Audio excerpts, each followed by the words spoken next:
One day in 2015, I walked in this record store. Unknowingly, it was going to change the way I listened to music. I bought my first record here, and it's one of my favourite memories I have.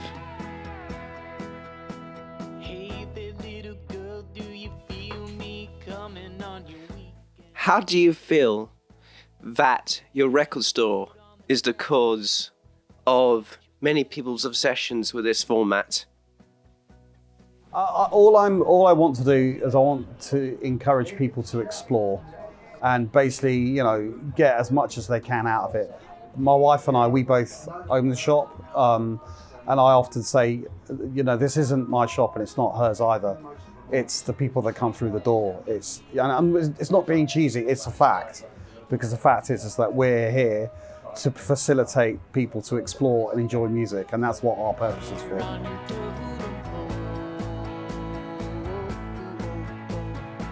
Let me be clear, I'm here speaking very frankly. Not another bloody record.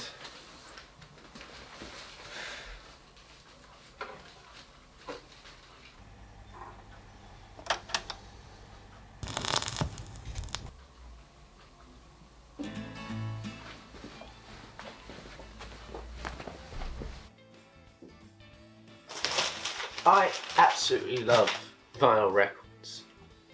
So that's why I decided to investigate why this resurgence is happening. And also ask questions about why people love vinyl. See if it relates to me, why I love vinyl. So welcome to Longplay 33, and let's explore all things vinyl.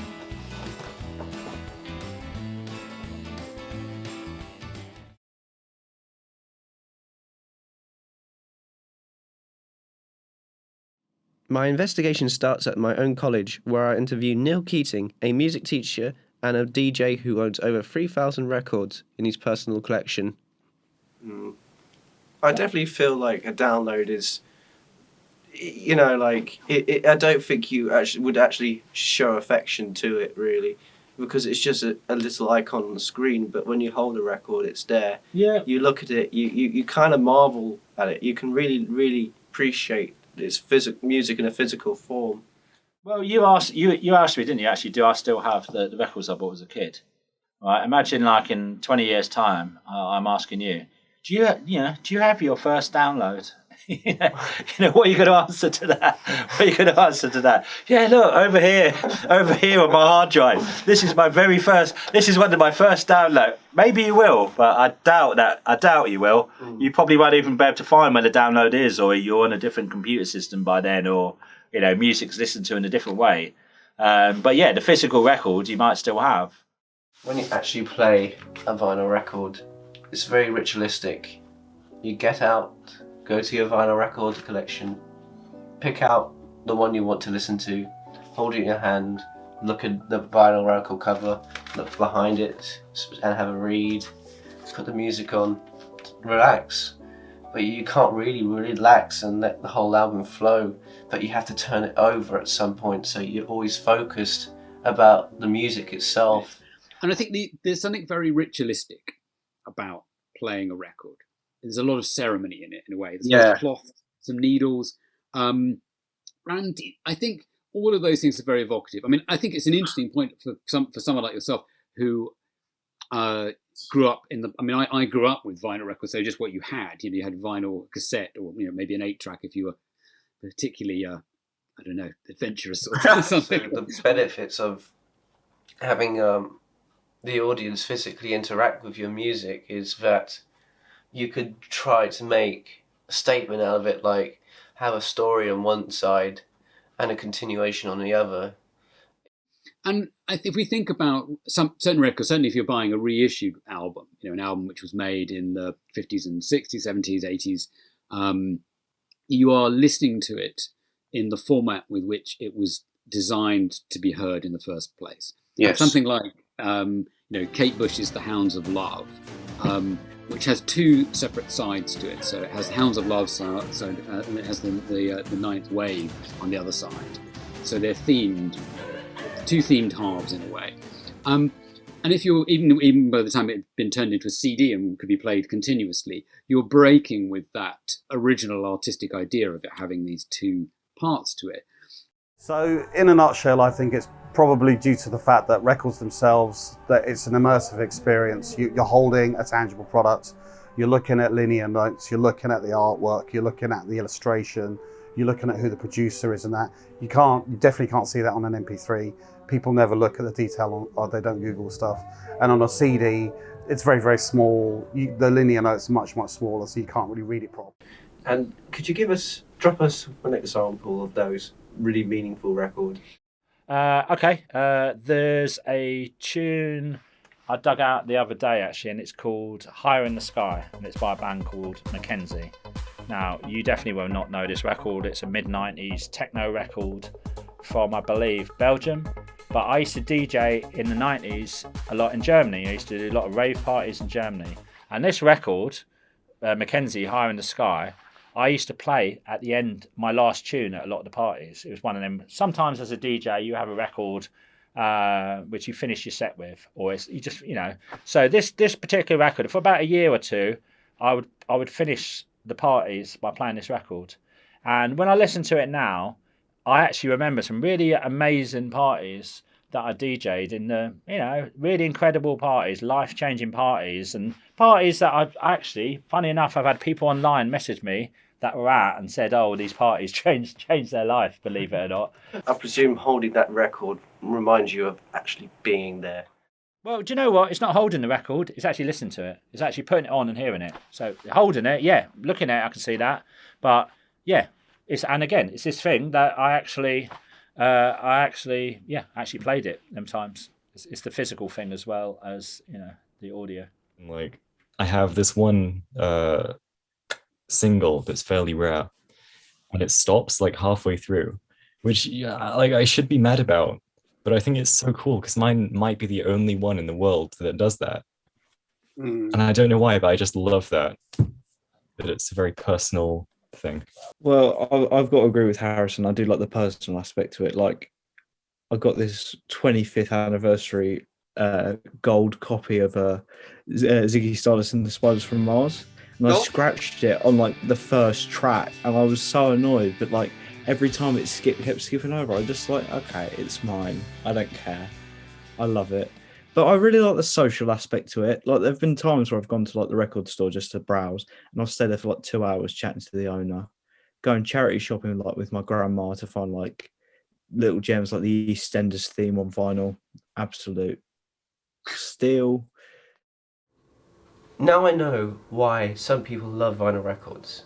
So let's actually try to figure out why it came back.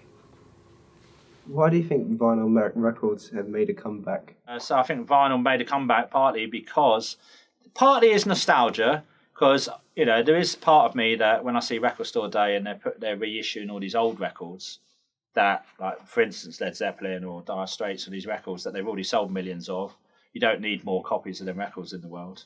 So partly it's a nostalgia for people to look back, but also, again, it's a tactile object that people can hold in their hands, and it's some way that people can feel that connection with the artist. Well, for me, vinyls hasn't really come back. It's never really went away, because people that buy records have been buying them since they were kids. So the only difference now is that what's happening is that, record collectors will buy records no matter what have been done. However much spare money they have, they will spend that. With the advent now of new record companies are printing a lot more new records. I think it's a weird combination of like everything. It's partly the internet. Everything is the internet, obviously. There are two things about it. One is that obviously, in this digital reality where your phone can have as much, this phone can have as many songs on it as this entire could fill this room, maybe double over. But with the arrival of things like the iPod and people listening to music on streaming services and so on, I think it means people's experiences with music has expanded. They can hear a lot more music, and it increases the appetite for music. At the same time, I think there was a desire with the arrival of digital and things being, stuff floating around on the internet is all very nice and very convenient. But with that, I think also came a hunger and a desire for the physical object. I find it really interesting how, like, I was 15 when I first started records. There was no reason why. I just literally walked into a record store because I was just in Kingston one day and I thought this is a really weird shop. But I thought people just moved on or something. But it's just, I think once you start collecting one of them, you're collecting one thing what you love about what's on the record. Yeah. Well, I do say this to my students, and this is with records as well as equipment, that in one way, I feel guilty because I'm like, if you like, I'm giving them a lifetime of addiction to like buying records, and they'll be like searching out or going into dusty record stores or paying a fortune online for rare records that they really want. It seems to me that vinyl records were underground for a while. Well, it's always been quite high. I mean, if you think about it, in the 60s, 70s, 80s, millions and millions of records were being printed at the time. So there's always been a high. I think probably in the last 15 years, it's probably waned a little bit, but the interest has always been there. The reason why you get a Beatles record for £100 is because the fact that everybody wants a copy of it. So, and that holds its value no matter what. No matter how long, and it will still be valuable in 20 years' time. Why do you think vinyl records are so relevant today? As a music teacher, I was always aware, about 10 years ago, it seemed like records were going to die.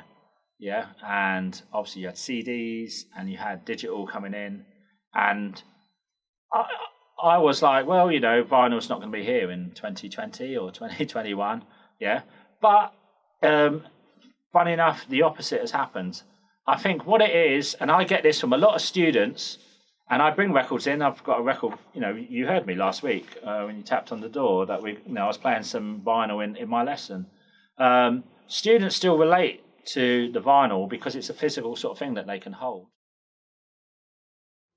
Throughout my investigation of vinyl records, I found that nostalgia and the pride of owning a physical product are one of the very few reasons why people love collecting vinyl records. Also, I found out vinyl records never died, and people absolutely love talking about them. Currently, cassette tapes and old video games are also experiencing a resurgence for the very same reasons. And to describe how I feel about collecting in general, if you can talk about it, you can own it. Thank you for watching my documentary.